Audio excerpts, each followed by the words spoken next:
You're listening to the Passionate Pro podcast, where we bring you empowering episodes on manifestation, mindset, and so much more to discover, find, or fuel your passion. I'm your host, Ellie Hendricks, and my mission is to enable you to be the proof to your passion and make it your paycheck. Welcome, Alexandra, to the Passionate Pro podcast. Thank you so much, Ellie. I'm so excited to be here and excited to chat with you.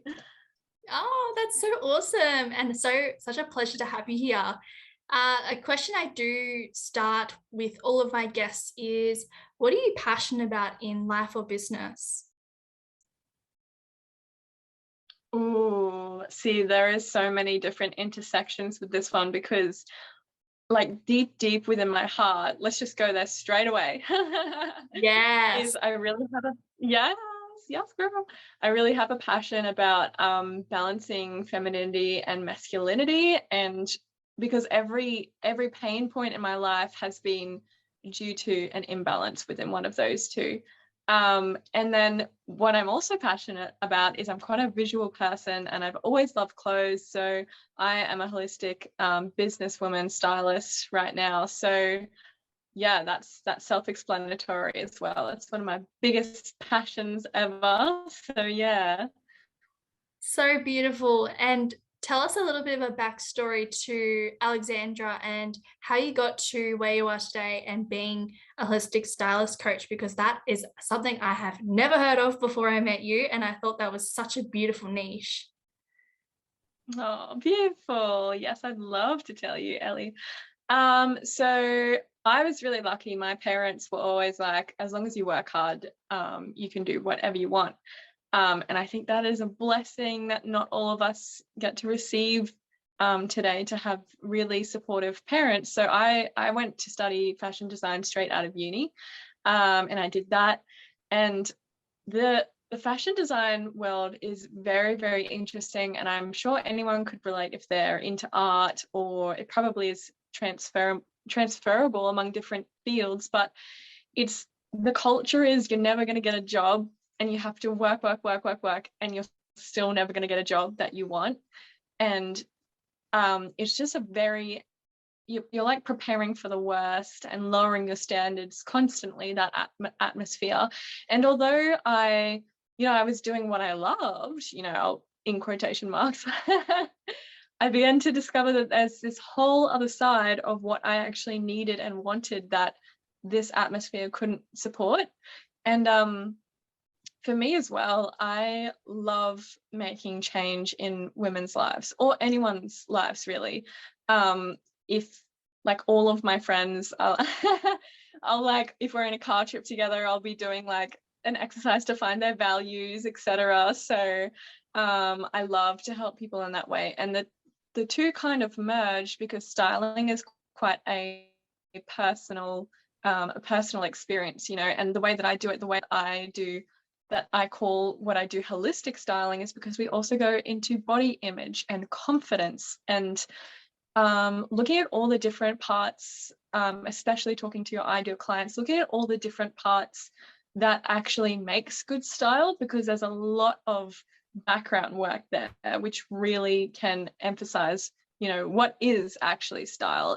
It's something that makes you feel good when you look in the mirror, and there's a lot behind what makes you feel good.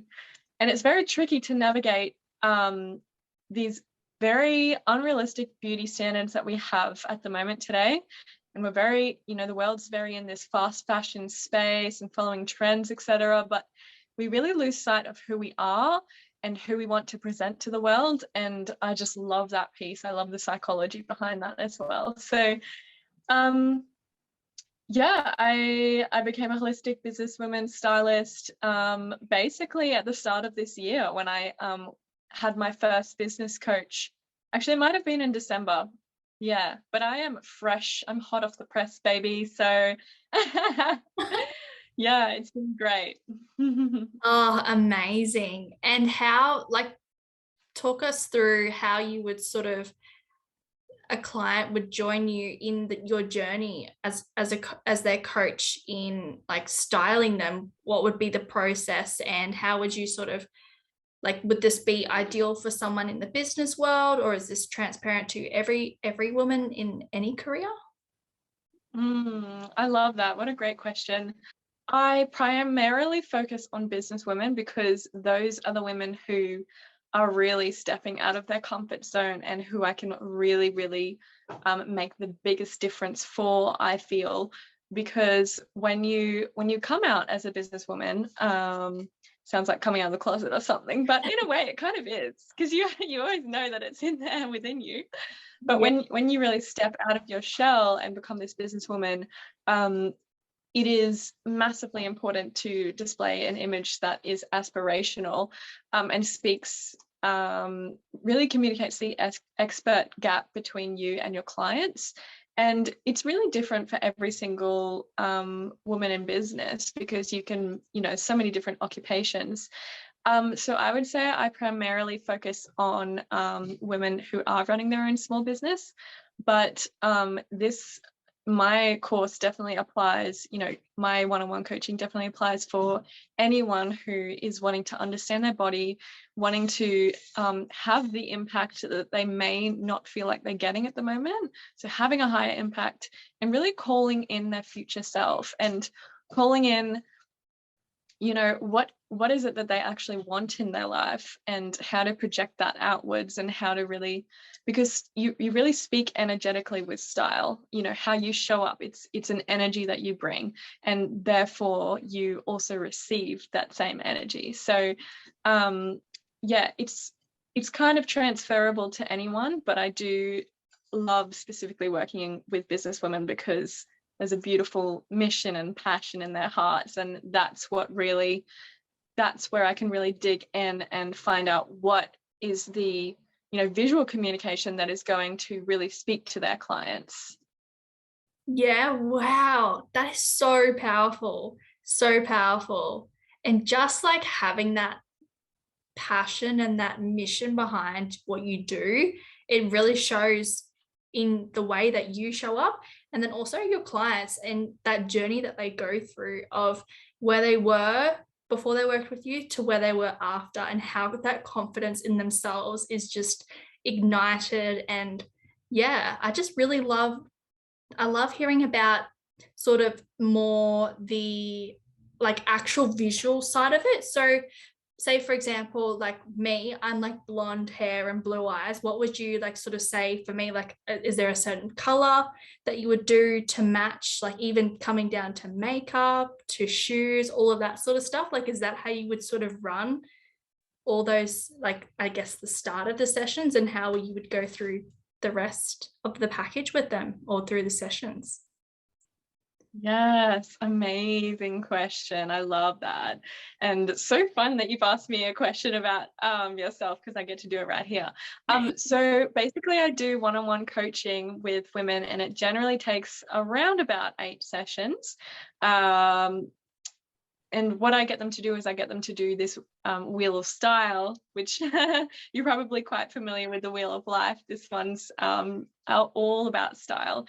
And we look at all the different categories that you face, but you may not realize that you face, because we don't really confront these thoughts. But there's categories like I love my body, and you rate yourself out of 10. There's categories like I feel confident, or I would happily let my style idol borrow from my wardrobe as well. So there's kind of a range of different questions.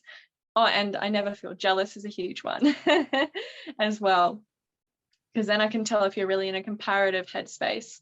So then we go through the sessions, and I do your color analysis and your body shape analysis, and we really dig into your ideal client. So what are you actually wanting to bring to the world? What are their pain points? What do you need to communicate visually to match what you're saying?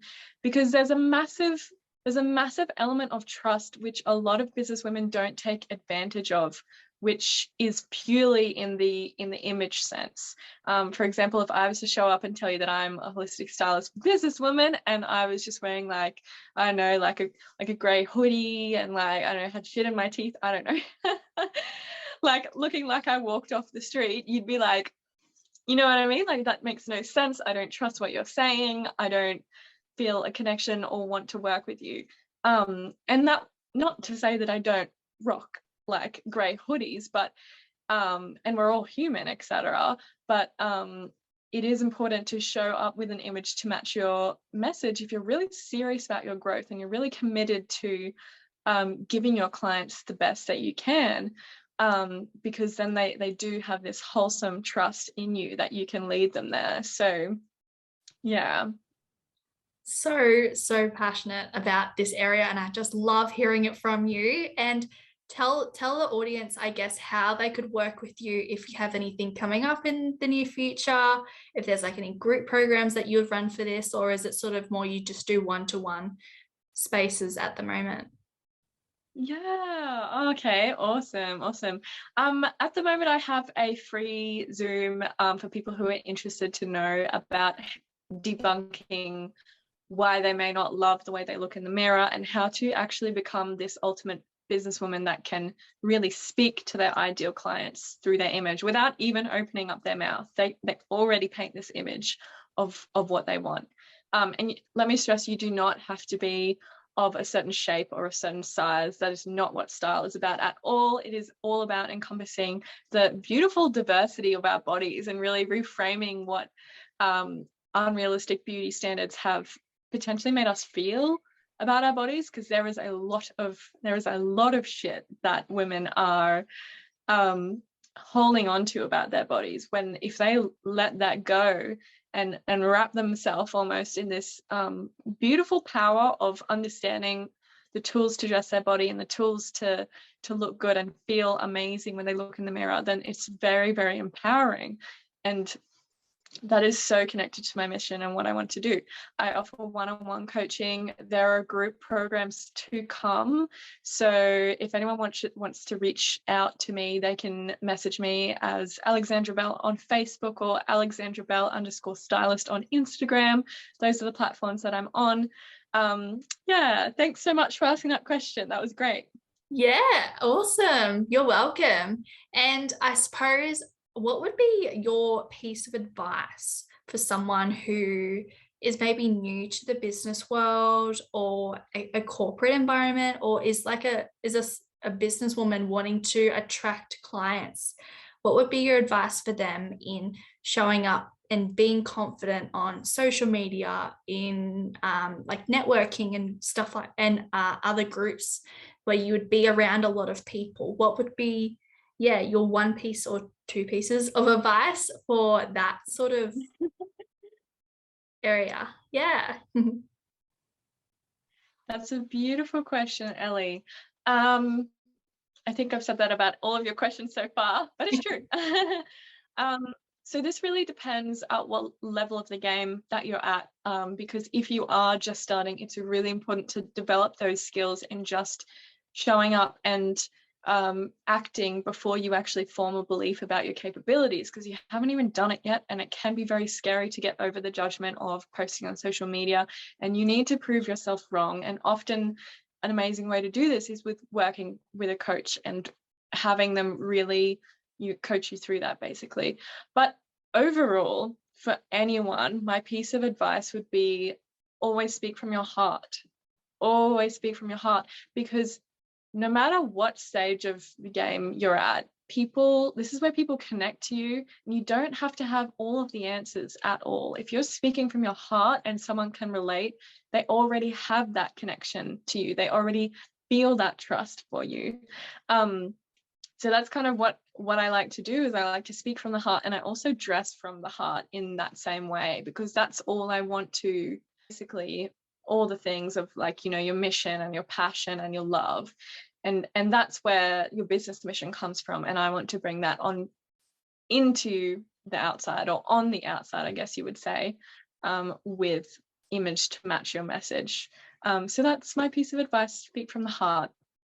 Wow. Beautiful. Oh, that's so lovely. And actually, really, like, showing up in a way that is you and not like what someone would, I guess, oppose to you. Like, having, I guess, even like something that just popped up into my mind is like compliments. Like, having compliments from yourself, but then also, having compliments from others, but then also like taking that compliment and actually reaffirming it to yourself. And like, say if someone like really comments Yes.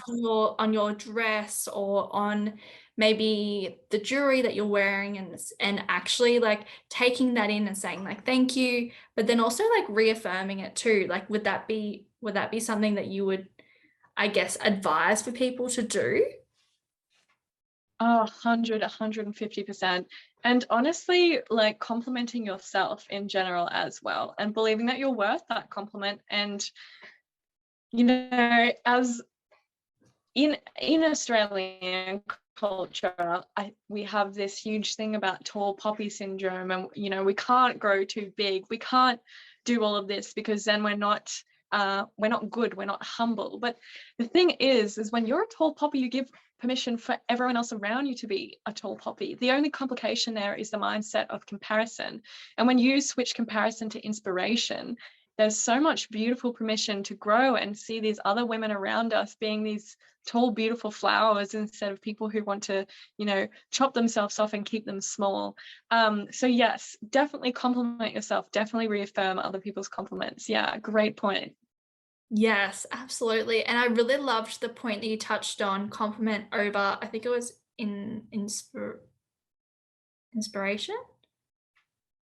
Is that what it was?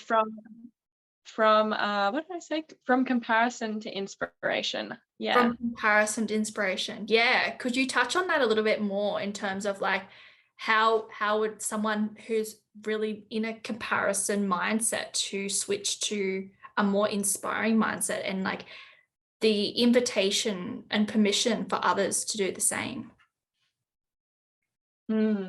Absolutely.